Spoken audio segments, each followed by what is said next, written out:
ಎಲ್ಲರಿಗೂ ನಮಸ್ಕಾರ. ಇಂದು ನಾವು ನಿಮಗೆ 2 ಲವಂಗದ ಮೂಲಕ ಮಾಡುವಂತಹ ವಶೀಕರಣ ತಂತ್ರವನ್ನು ಹೇಳಿಕೊಡುತ್ತಿದ್ದೇವೆ.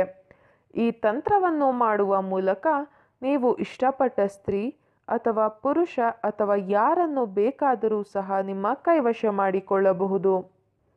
ಈ ತಂತ್ರವನ್ನು ಮಾಡುವುದು ಹೇಗೆ ಎಂದು ತಿಳಿದುಕೊಳ್ಳುವ ಮೊದಲು ತಪ್ಪದೆ ನಮ್ಮ ಈ ವಿಡಿಯೋವನ್ನು ಲೈಕ್ ಮಾಡಿ.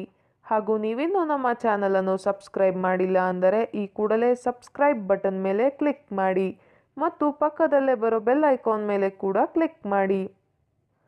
ಮೊದಲಿಗೆ 1 ಲವಂಗವನ್ನು ನಿಮ್ಮ ಕೈಯಲ್ಲಿ ಹಿಡಿದುಕೊಂಡು ನೀವು ಯಾರನ್ನು ನಿಮ್ಮ ಕೈವಶ ಮಾಡಿಕೊಳ್ಳಬೇಕು ಅಂತ ಇರ್ತೀರಾ ಅವರು ಸಂಪೂರ್ಣವಾಗಿ ನಿಮ್ಮ ವಶವಾಗಲಿ ಎಂಬ ಸಂಕಲ್ಪವನ್ನು ಮಾಡುತ್ತಾ ಚಾಕುವಿನ ಸಹಾಯದಿಂದ ಅಥವಾ ಕತ್ತರಿಯ ಸಹಾಯದಿಂದ ಆ ಲವಂಗವನ್ನು ಕಟ್ ಮಾಡಬೇಕು.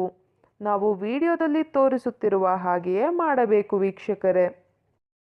ಅದಾದ ಬಳಿಕ 2 ಭಾಗಗಳಾಗಿರುವ ಲವಂಗವನ್ನು ಮತ್ತೊಂದು ಲವಂಗದ ಹತ್ತಿರ ಇಟ್ಟು ನೀವು ಯಾರನ್ನು ನಿಮ್ಮ ಕೈವಶ ಮಾಡಿಕೊಳ್ಳಬೇಕು ಅಂತ ಇರ್ತೀರಾ ಅವರು ನಿಮ್ಮ ವಶವಾಗಲಿ ಎಂದು ಮನಸ್ಸಿನಲ್ಲಿಯೇ ಅಂದುಕೊಳ್ಳಬೇಕು. ಈ ರೀತಿಯಾಗಿ ನೀವು ಮಾಡುವುದರಿಂದ ನೀವು ಇಷ್ಟಪಟ್ಟವರು ಆದಷ್ಟು ಬೇಗ ನಿಮ್ಮ ಕೈವಶವಾಗಿ ಬಿಡುತ್ತಾರೆ. ಈ ವಿಡಿಯೋ ನಿಮಗೆ ಇಷ್ಟ ಆದಲ್ಲಿ ವಿಡಿಯೋವನ್ನು ಲೈಕ್ ಮಾಡಿ, ಶೇರ್ ಮಾಡಿ ಹಾಗೂ ಕಮೆಂಟ್ ಮಾಡಿ. ವಿಡಿಯೋ ನೋಡಿದ ಎಲ್ಲರಿಗೂ ಕೂಡ ಧನ್ಯವಾದಗಳು.